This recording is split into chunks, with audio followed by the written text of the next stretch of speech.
السلام علیکم ورحمۃ اللہ وبرکاتہ۔ استقبال ہے آپ کا محمد افضل آفیشیل یوٹیوب چینل پر۔ ناظرین کرام، مدارس کے لیے چندہ کرنے والے علماء کرام سے ایک طالب علمانہ درخواست۔ ولی اللہ قاسمی: معزز علماء کرام، دینی مدارس اسلام کے وہ مضبوط قلعے ہیں جہاں سے دین کی حفاظت اور اشاعت کا فریضہ انجام پاتا ہے۔ ان مدارس کا نظام چلانا، اساتذہ کی تنخواہیں، طلباء کی کفالت اور دیگر اخراجات کا بندوبست کرنا یقیناً ایک بہت بڑی ذمہ داری ہے۔ وہ علماء کرام اور محترم حضرات جو ان مدارس کی بقا کے لیے سفیر بن کر شہر شہر اور گاؤں گاؤں کا سفر کرتے ہیں، ان کی قربانی اور اخلاص کسی سے ڈھکا چھپا نہیں ہے۔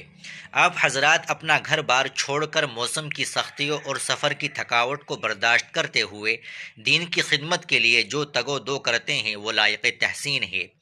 میں ایک ادنا طالب علم کی حیثیت سے آپ کی ان قربانیوں کو سلام پیش کرتے ہوئے بصد ادب چند ایسی باتوں کی طرف آپ کی توجہ مبذول کرانا چاہتا ہوں جو ہمارے اس مقدس مشن کے وقار کو مجروح کر رہی ہے۔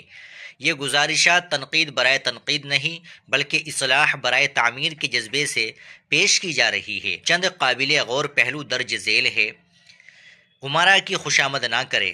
آپ وارثین انبیاء ہیں، آپ کے سینوں میں قرآن اور حدیث کا نور ہے۔ جب ایک عالم دین چند سکوں کی خاطر کسی مالدار یا سیٹ کی حد سے زیادہ خوشامد کرتا ہے تو اس سے نہ صرف اس عالم کی اپنی وقت کم ہوتی ہے بلکہ علم دین کا وقار بھی مجروح ہوتا ہے۔ مالداروں کے سامنے بچھ جانا اور ان کی چاپلوسی کرنا علماء کی شان نہیں۔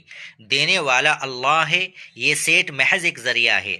ذریعے کو رازق کا ذریعہ نہ دے۔ عزت نفس کا تحفظ۔ دین کے کام کے لیے تعاون مانگنا سنت ہے اور یہ کوئی عیب نہیں، لیکن اس کا طریقہ کار باعزت ہونا چاہیے۔ بعض اوقات چندے کے حصول کے لیے عزت نفس کو اس طرح نیلام کیا جاتا ہے کہ دیکھنے والوں کو شرمندگی محسوس ہوتی ہے۔ سوال کرتے وقت لہجہ باوقار رکھے، گڑ گڑا کر یا اپنی مجبوریوں کا رونا رو کر چندہ لینا ایک مسلمان، بالخصوص ایک عالم کو زیب نہیں دیتا۔ استغنا یعنی بے نیازی کے ساتھ اپنی ضرورت پیش کرے۔ اگر کوئی دے تو جزاک اللہ، نہ دے تو اس سے بھی بہتر رویہ رکھے۔ صداقت اور دیانت، جھوٹ سے پرہیز۔ سب سے تکلیف دہ پہلو وہ ہے جہاں چندے کے خاطر جھوٹ کا سہارا لیا جاتا ہے۔ اللہ تعالیٰ نے رزق میں برکت سچائی میں رکھی ہے، جھوٹ میں نہیں۔ اکثر دیکھنے میں آتا ہے کہ طلباء کی تعداد اگر مدرسے میں 50 ہے تو چندہ بڑھانے کے لیے انہیں 200 یا 300 بتایا جاتا ہے۔ اسی طرح مدرسے کے اخراجات کو کئی گنا بڑھا چڑھا کر پیش کیا جاتا ہے۔ یاد رکھے، دینی کاموں کی بنیاد ہی تقویٰ اور سچائی پر ہے۔ اگر بنیاد میں جھوٹ شامل ہو جائے تو عمارت کبھی بابرکت نہیں ہو سکتی۔ اللہ تعالیٰ اتنے ہی وسائل مہیا فرماتا ہے جتنی ضرورت ہوتی ہے، بشرطے کہ توکل کامل ہو۔ طلباء کا تعارف: قابل رحم مسکین نہیں، امت کا عظیم سرمایہ۔ ایک بہت اہم کوتاہی الفاظ کے انتخاب میں دیکھنے میں آتی ہے۔ اکثر چندہ کرتے وقت یہ جملے دہرائے جاتے ہیں کہ ہمارے مدرسے کے غریب، مسکین، یتیم، مفلس اور نادر بچوں کا خیال رکھے۔ یہ انداز تخاطب ان طلباء کی توہین ہے جو اللہ کا کلام اپنے سینوں میں محفوظ کر رہے ہیں۔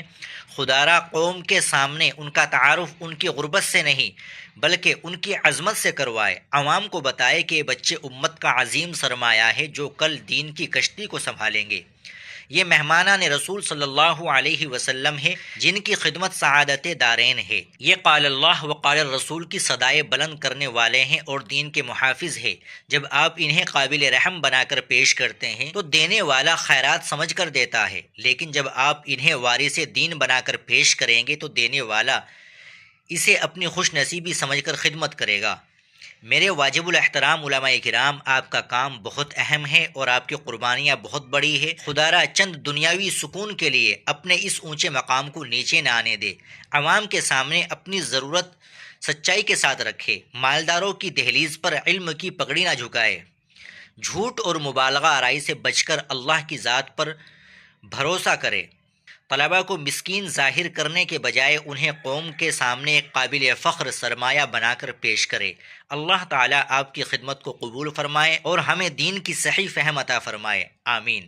ناظرین اکرام، آپ اس مضمون کے تعلق سے کیا کہیں گے کمنٹ باکس میں ضرور بتائیے گا۔ ویڈیو کو لائک اور شیئر ضرور کر دیجئے گا اور تمام علماء کرام تک اس ویڈیو کو ضرور پہنچا دیجئے گا۔ ملتے ہیں انشاءاللہ اگلی خبر کے ساتھ۔ السلام علیکم ورحمۃ اللہ وبرکاتہ۔